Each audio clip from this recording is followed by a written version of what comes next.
My name is Brian Howard. I'm standing outside Randolph High School, where today the town of Randolph, with its public safety and public health department, is running an emergency preparedness drill. Please note, the educational exercise we are doing is not real. There is no life-threatening event, but we think it's important to show the residents of Randolph that we are prepared in case the situation ever did occur.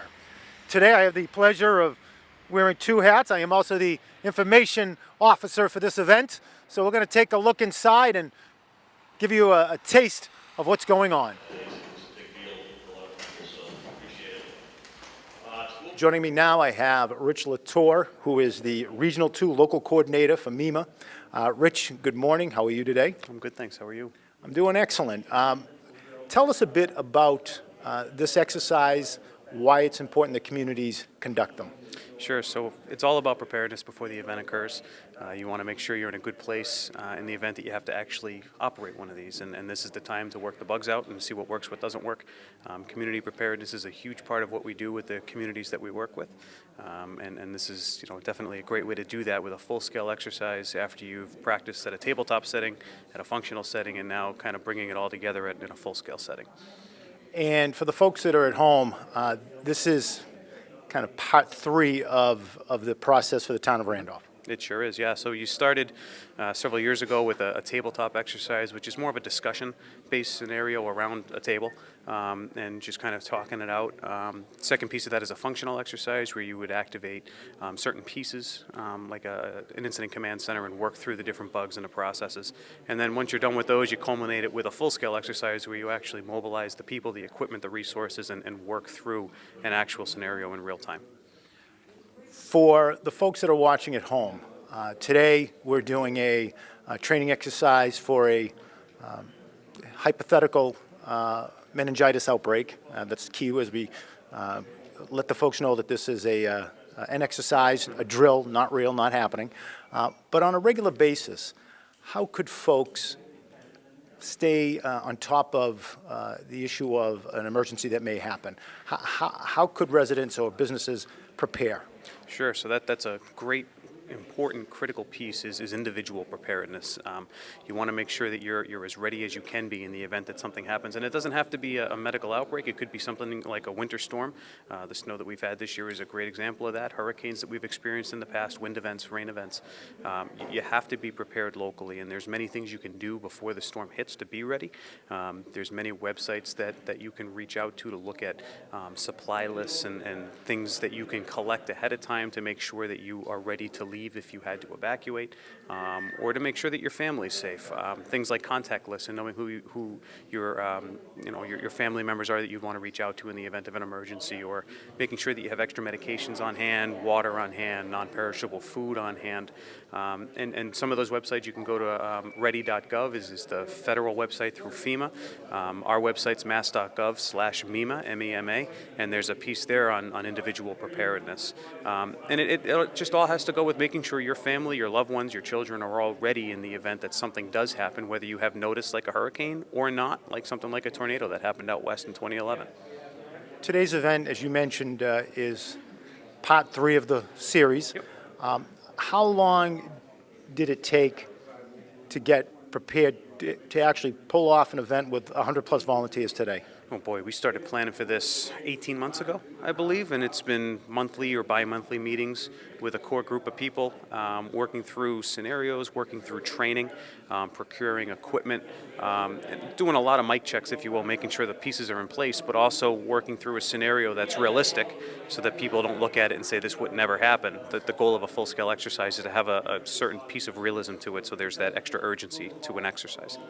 Well, I've been quite impressed with this event today, and even the other 2 events leading up to this really makes you think how a process like this would work. We just had a snowstorm, a series of storms where we dealt with a lot of issues, so you're always kind of on your toes, but in a situation like this, makes you think about something kind of out of the norm for New England. We have the hurricanes, we have power outages, we have snowstorms, but to have a meningitis outbreak today, which is the drill, definitely makes you think quite different on how you would handle it. Absolutely, and it's doing the most good for the largest number of people, too. The public is our key partner in this, so making sure that the pieces are in place if you had to go into the field and help administer medications or have people come to your dispensing site. It's all about making sure that you're ready to go for something that you don't deal with every day. We call it a high-impact, low-probability event, something that's not very likely to happen often, but if it does, it has a huge impact on the community. And where does the town of Randolph stand as far as its preparedness based on what you see? Sure. So we've worked very closely with Randolph in previous years. Your emergency plans are all up to date. I work with 98 cities and towns in southeastern Mass, and you're one of half of them that has updated plans. And as far as exercises like this, you're the first community that I've participated in a full-scale exercise like this. So there are other communities planning like this, but Randolph is definitely ahead of the curve as far as putting the pieces in motion and doing an exercise. In preparing for a possible emergency, when I was a kid growing up, pretty much it was having your transistor radio with a couple of batteries. The world's changed. Things are quite different in the world of technology. What are some things that folks should definitely keep in mind in preparing? Sure. So there's many different ways that the public can be notified of an event. Some of the most recent ones embrace newer cell phone technology so that you don't have to be tied to a landline at your house. There are some apps on your phone that you can download to get emergency alerts from the state. One of them being Massachusetts Alerts or Mass Alerts, and it's a geo-coded app that, if there's ever an alert in a community or in a state or a region, if you have that app on your phone and you drive into that area, it will automatically pop up on your phone. We used it for the marathons, the marathon bombing in 2013. We use it for the winter storms. We push out preparedness information through it as well. But if there's any type of emergency action needed by the public or even just emergency notification to the public, that's one of the apps that we use. FEMA also uses some apps that go through cell phones. And then, of course, there's the local options as well, the reverse 911 type options that go to your traditional landline phones and then you can get emails on that you would be able to set up through your local town. And I think one of the things that we've seen here, certainly in the town of Randolph, when it comes to technology, is that over the last, say, 7 years, when there have been power outages, not only do you want to have stations set up for folks to be able to come in and have access to heat or food, we've learned having cell phone charging stations set up and laptops very, very critical. Absolutely. And one of the other simple things, you talk about a transistor radio, but all joking aside, a battery-powered radio that doesn't rely on electricity is a key thing to have, because if the power's out, you can't watch the TV, you can't go on your computer because your batteries are dying. You can go on a little AA-powered FM or AM radio and get the latest, even if it's something like a weather update, or if the state or the local community is pushing out information by radio, you can still get it that way. Joining me now, I have Brian Gallant, the emergency planner for the Plymouth County Public Health Coalition. Brian, thank you for joining us here today. You've been with Randolph throughout this process for the past 3 years. The culmination is today's event. How is it going? I think very well. We set objectives 9 or 10 months ago, and the 6 objectives that we put on the list we've met today. How important is it that a community go through this 3-year process that Randolph just went through? It's very important, because whether it's a meningitis event, a snowstorm, a law enforcement issue, the planning and the people that come to the table are the same. So having a tabletop, having a functional exercise, and then culminating it with a full-scale exercise, extremely important, because this is where the decisions are made. Now, in talking with the folks from MEMA, they indicated that it's unique for communities to have gone through to this final steps, that Randolph is one of the few that have actually conducted a full-scale event like today. Why is it so difficult to be able to put those pieces together over 3 years? What, is it a time commitment, money commitment? Talk me through that. I think all of the above. It's very difficult. First of all, people's schedules are busy. There's not an awful lot of money. What Randolph did was use their EMPG, Emergency Management Performance Grant money, to help fund this. And they did it the last 2 years. And this will be the 3rd year that they've done that. A lot of people don't do that. They'll buy equipment, they'll use it for something else. And every town's a little bit different. But Randolph, they're the only community that I'm aware of. I represent 7 other communities. Nobody's done even a tabletop. Never mind follow it through to a full-scale exercise. I mean, we had 140 people sign up here today. Right. Unheard of. That's unheard of. Well, this has been very impressive for me to watch throughout the process. I've been to all 3, and to Yes, see you it have. come together today in the fashion that it does, and really it's such an orchestrated event. What are the things that we can do to even improve and move forward? Well, I think we need to continue with the planning process. This community, and I'm not saying it because I'm standing here in Randolph, but this community, they have a group of people that work together. We have fun when it's appropriate. We get serious when it's appropriate, but that's what it's about. And I think to continue the meetings, and we involve the outside agencies, the congregate settings, group homes, and things like that. But everybody comes to the table, and that's really where it's at. And I'll tell you, to see folks from the local area hospitals to some of the folks who run the group homes in town. We have state officials that are here, agencies.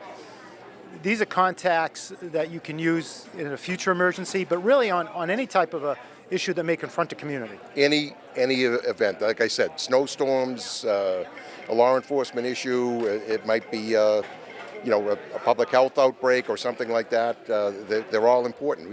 You've got police officers here from Milton. You've got hospitals from outside the area. MRCs from Duxbury.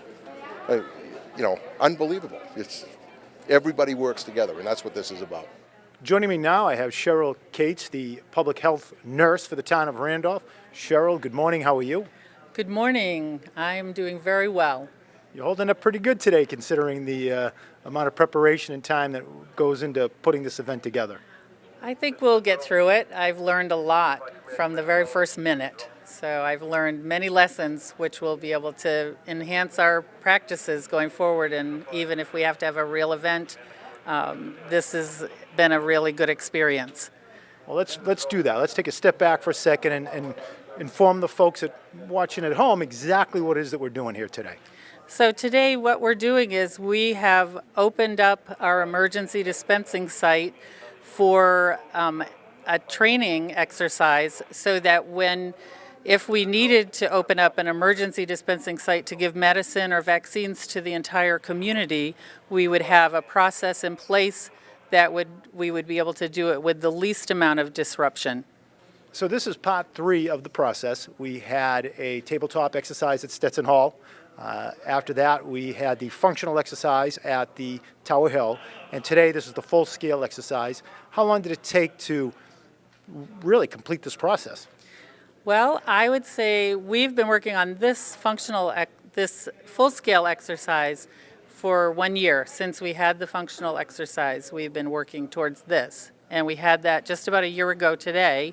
And so this whole process has really been going on since, it's probably been 3 years, and probably more. But to come to today's, to opening it up to really testing new processes such as the delivery and pickup module, then we've really learned a tremendous amount of information, because that came out of the functional exercise that we needed to look at doing something different for those populations who are residents and live in a residential setting in the community. Why is an event like this so important to the public? It's really important because in order to keep the public safe from a biological hazard, it could be a terrorist event, or it could be just an outbreak such as we're addressing today, where there's large numbers of people who need to get medication in a quick time frame within just a few days or even a few hours, depending on what the event is. And so if we don't know the process and don't test the process, then what we have is chaos for a longer period of time than if we have that process down pat, or at least in a fashion that we can move forward. And while today's event is not concluded yet, one of the keys to today's event is to learn what we did well and what we would possibly do different. How has that worked out today, the ebb and flow of this event?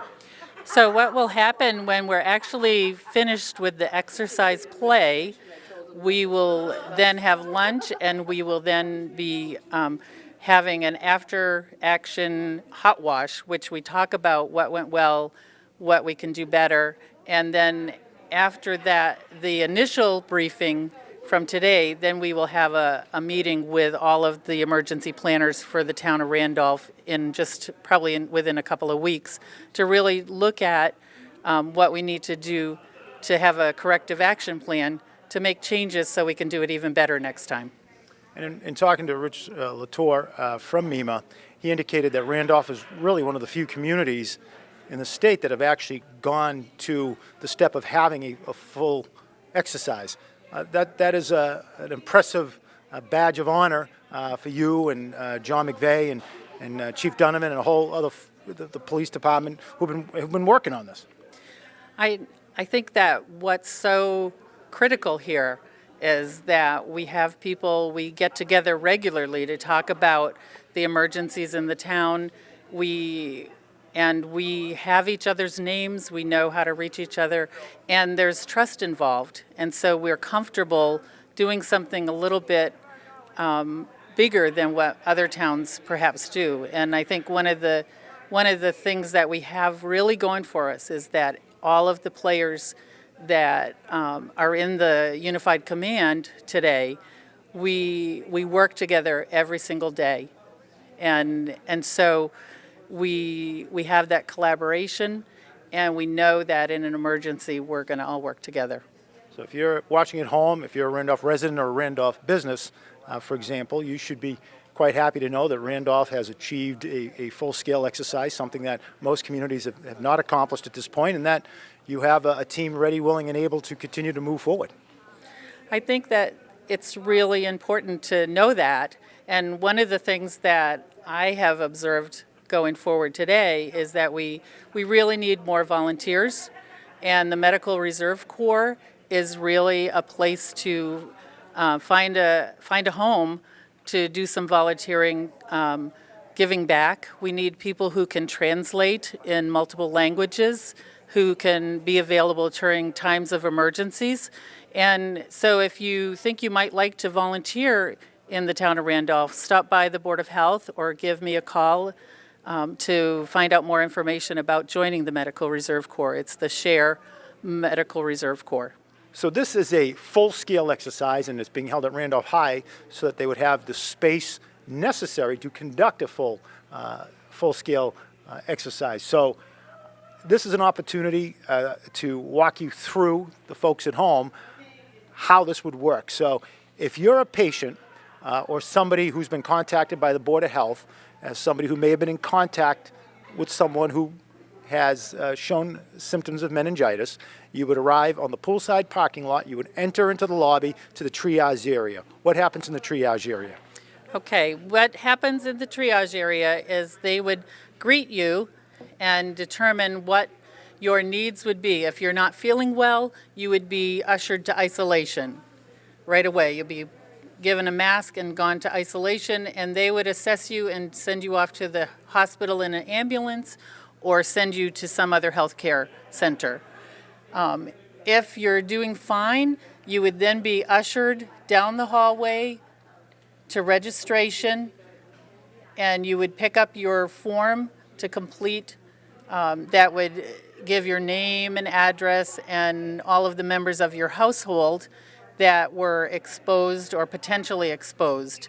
And then you would then have a seat, and there's an orientation and education time.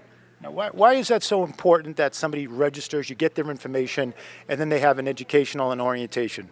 Why not just go and give them the medication necessary and send them on their way? Why is that such an important step? Well, it's really, really important, particularly for this particular scenario with bacterial meningitis, because the medication, some of the medication has to be taken every 12 hours for 2 days. And so there's a need for follow-up to that person, and that would be the nurse, the public health nurse, or Medical Reserve Corps people after the fact. They would follow up to make sure that people got their medicine and that they also took it and that they understood what they were taking. And then the education part is about talking about, well, what are we here for? What's an emergency dispensing site? And also a little bit about what are we here to have done. So it talks about the disease itself and why it's so important to be treated. So now they've gone through registration, they have been orientated, received more education about this. They head then to the cafeteria, which we are in right now, and they would actually be given the medication. Right. Before they're given the medication, though, there's a place right here called forms review. And so a clinical person, a nurse typically, would review their form to make sure they didn't have any allergies to the medication.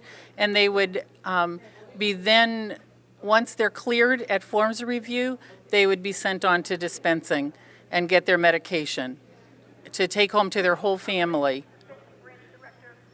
Now, inventory is located, as you would think, right by the dispensing area. The inventory is in a secure location, and it is located near the dispensing, and that's always guarded by police or security, because in this scenario, we don't have any issues with the medication, but in a real life scenario, there could be limited supply. And so we would have the potential for people really escalating if they know that there's not enough medicine. So we have that in a secure location, and then it's dispensed to the individuals. And at that point, they would exit. Then after they get their medicine, they submit their form to the forms collection before they leave the dispensing area. And then they will proceed out through the hallway out to the exit. And then what we have at the exit is that we will have a shuttle bus from Elder Services to shuttle people who are frail or that need an assistance to get back to their car at the other end of the high school through the outside.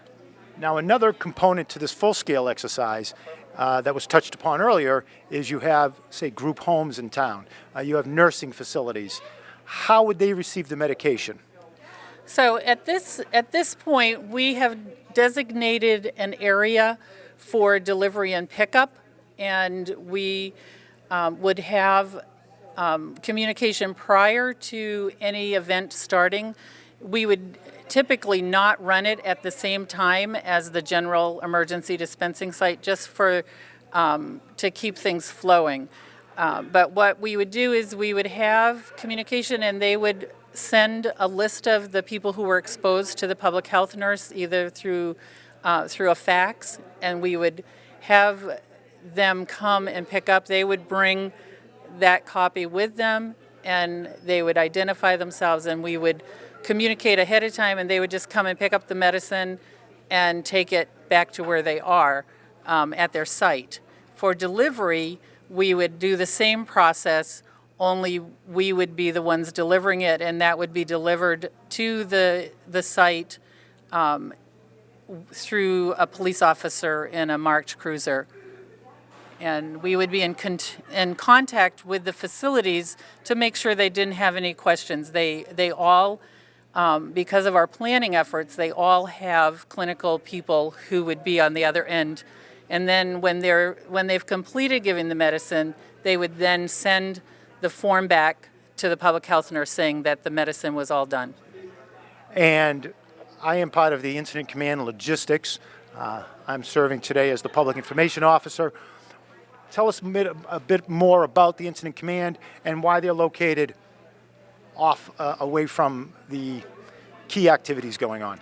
So the Incident Command is where the plans are made and implemented. And so in this particular setting, because it's a public health disaster, we have a unified command with police, fire, and health, and also the school department.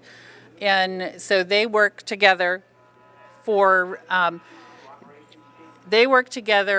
to make sure that our objectives are met. So what we're trying to do is to administer medication to a large population of the town, both delivering to the vulnerable populations and then having vulnerable populations come in to the general EDS. And so there are also section chiefs that actually run the operation, and so they report up to the command that makes all of the high-level decisions. And the importance of them being separate is they can't be in the fray of things. They need to be separate so that they can then contact different agencies, or they can contact whatever needs to happen. And what's interesting is these people who are in command, they also are responsible for other things that are going on in the community. And so it's not just this one event.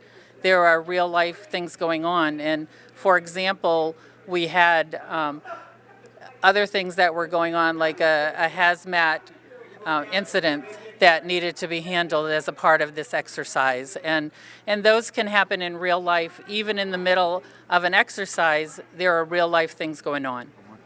I'll tell you, there's no question that holding it here at Randolph High was a smart move, because as you could see the layout, it really would take the entire facility should a situation like this occur. And it's really true. And one of the things why we do the full-scale exercise here is this is the primary emergency dispensing site for the town of Randolph. And that would be the case unless this site in the event was not available, and then we would go to our secondary sites.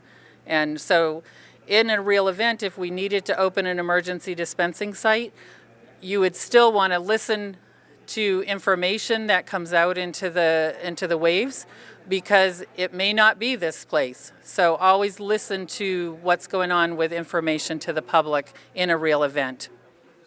Joining me now, the Director of Public Health for the town of Randolph, John McVeigh.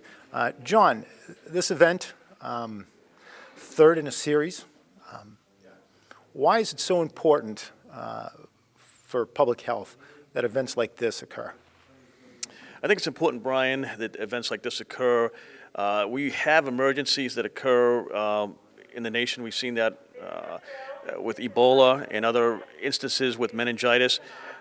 This is a good test not only for public health but for all agencies, that when there is an emergency, that we have the ability to utilize the ICS system and to get people together to make sure that these run seamless and there's efficiency involved. Basically, it's just to make sure that we are capable in emergencies. And it is my understanding, in talking to Rich Latour from MEMA, that Randolph is, if not the first community, one of the first communities to actually accomplish step 3 of this process. Yes, that's a big accomplishment. We had the tabletop and then the functional exercise last year, and this is the culmination of the full-scale exercise. And that's a lot of work goes into it, and Randolph is one of the few towns that have actually stepped up to the plate and done it. So I think everyone's learning quite a bit. We've got people from the state here, local levels, and surrounding towns. So it's a big plus. Talking about the number of people necessary to run this event, a number of them are volunteers. We have a local group of volunteers, the MRC. Can you talk a bit about how folks that are watching at home can get involved, volunteer, learn more about being part of the process? Yes, we have volunteers that are part of the local Medical Reserve Corps called SHAR, Stoughton, Holbrook, Avon, and Randolph.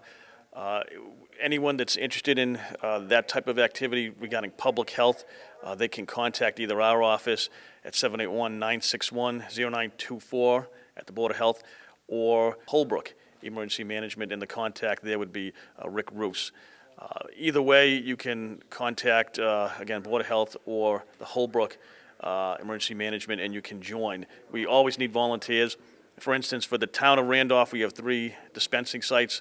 We have calculated we need at least 300 volunteers. Right now, we may have 100, so we need at least 200 more. So join up. And pulling this event off, this is 18 months of work.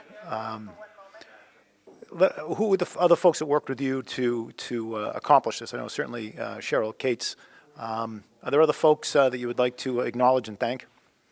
Yes, it would be the MRC. We'd also like to thank the Randolph Police, Randolph Fire, Town Manager, as well as participants in the community that have helped out today.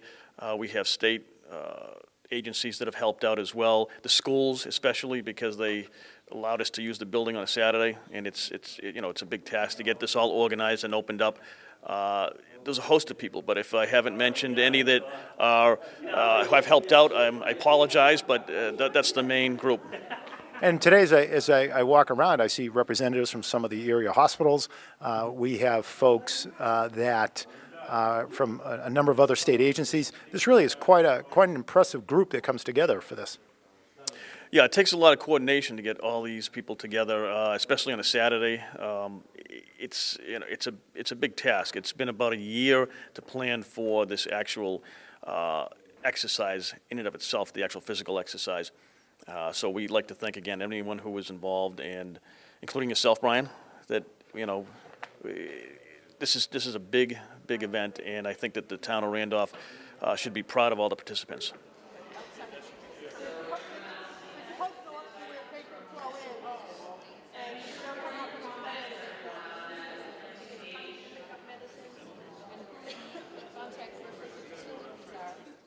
Joining me now, I have the police chief here in the town of Randolph, William Pace. Good morning, Chief. How are you? Morning, Brian. How are you today? I'm doing excellent. This is the third in a continuing series of emergency drills that we've been preparing for here in the town of Randolph. Tell us a bit about today's event and why it's so important. Well, emergency preparedness is important for any community, and we're glad to be a part of it. This is the third time we've done such a drill in the town of Randolph, and I think it's very important to get all the pieces of town government working together. What is the biggest takeaway that we should have from running an event like this? Well, just the spirit of cooperation that's required through all our sections through the government. Incident command and control of the situation should an emergency arise. The thing that's very unique about today's event is the first two that we ran were called tabletops, meaning that we acted like certain things were occurring, where today the personnel is in place. There is literally 100 volunteers here today treating this as an actual emergency. That's correct. I mean, it makes it more lifelike for people, and it shows us how quickly we can respond to an incident should one happen. How much, when there is an emergency, this one happens to be a meningitis outbreak. Again, this is a drill, educational, not happening. Yeah. How much can you transfer what we do from an event like this to, say, a winter storm or a hurricane type event? Well, that's a good point. Every call the police go on and every call the fire department goes on is basically incident command. I mean, we have a certain protocol that we follow, but this is just something on a much bigger scale where we have to involve many more people and work cooperatively with many more people. So this is the form it takes. Joining me now, I have the fire chief for the town of Randolph, Richard Donovan. Chief, good morning. How are you? Good morning, Brian. How you doing? Doing well. Today's event is part 3 of a process in regards to emergency preparedness.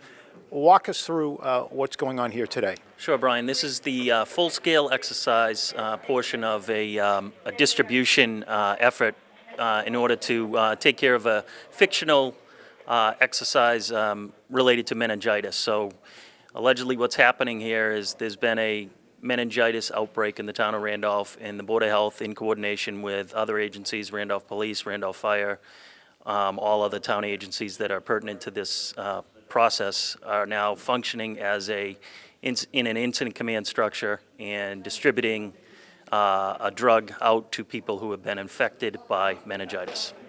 Why is it so important to run these type of drills? Sure. Well, this is like anything. You practice for the day that it comes. So we just want to be ready and up and running when we need it. So the practice is definitely what we need. Just like a football team, baseball team, we're practicing ahead of time. And how long did it take to prepare for this event? Sure. This is we've started preparing since last we had our functional exercise. You remember last year at the Tower Hill School. So right after that was done, probably a month later, we started preparing for the full-scale exercise. Is there another event after this? What is the conclusion of this process? Yeah, this will be the conclusion of our exercise, the steps. I'm probably down the road, we'll have to start again with another outbreak or another emergency, and we'll practice again down the road, doing something else. I hope you enjoyed an inside look at emergency preparedness here in the town of Randolph. One thing you heard throughout this video is the need for volunteers for our emergency medical corps. To get more involved, contact the Board of Health at 781-961-0924 or visit our website, www.townofrandolph.com. My name is Brian Howard for Randolph Community Television and the town of Randolph.